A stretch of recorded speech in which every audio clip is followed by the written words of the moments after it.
26 మంది మత ప్రాతిపాదికని చంపినా గానీ మన సెక్యులర్ వాదులు, సో కాల్డ్ సూడో సెక్యులరిస్, వాళ్ళు ఏం మాట్లాడుతున్నారు? మతం అడిగి చంపలేదంటారు. చనిపోయిన మధుసూదన్ గారి భార్య, అందరూ వాళ్ళ అబద్ధాలు చెప్తారు. వాళ్ళు పాకిస్తాన్ని ప్రేమిస్తా అంటారు. వీళ్ళందరూ ఇక్కడ భారతదేశంలోకి వచ్చి మీరు పాకిస్తాన్ని ప్రేమిస్తుంటారు. మొన్న కొంతమంది నాయకులు డిబేట్లో మాట్లాడుతుంటే చూస్తున్నాను. మీరు పాకిస్తాన్ అంత ప్రేమిస్తే దయచేసి పాకిస్తాన్కి వెళ్ళిపోండి, ఇక్కడ ఎందుకు? అండి, అందరికీ నమస్తే. భారతదేశంలో ఉండి పాకిస్తాన్ని ప్రేమించేవాడిని ఎవరిని కూడా భారతదేశంలో ఉంచకూడదు, పాకిస్తాన్ పంపించేయాల్సిందే. ఎందుకంటే అక్కడే బతుకుతాడు, చక్కగా తీవ్రవాదుల మధ్యలో ప్రశాంతంగా జీవిస్తాడు. పాకిస్తాన్ అంటే ఇష్టం అని ఎవరి నోటి నుంచి వస్తే వాడిని తీవ్రవాదిగా పరిగణించాలి ప్రభుత్వం. భారతదేశం నుంచి వెలివేయాలి. పాకిస్తాన్ నుంచి కూలి పని చేసుకోవడానికి కూడా భారతదేశంలో ఎవరిని అడుగు పెట్టనీయకూడదు. వాళ్ళు రావటం ఎందుకు? ఇట్లాంటి చర్యలు జరిగినప్పుడు మనం బాధపడతాం ఎందుకు?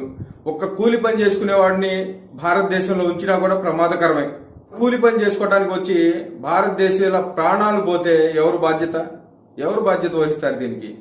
అందుకని ఏ పాకిస్తానీ కూడా భారతదేశంలో పని చేసుకోవడానికి వీల్లేదు.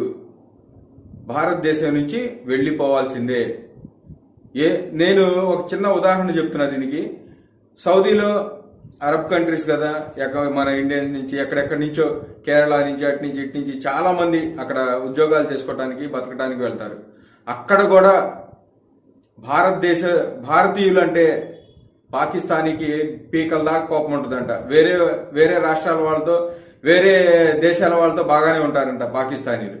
ఇండియా వాళ్ళంటేనే అది ఏ కులమైనా ఏ మతమైనా కూడా పీకల దాకా కోపం చూపిస్తారంట. వాళ్ళకి చేతనైనంత వరకు వీళ్ళకి తొక్కేయాలని చూస్తారంట.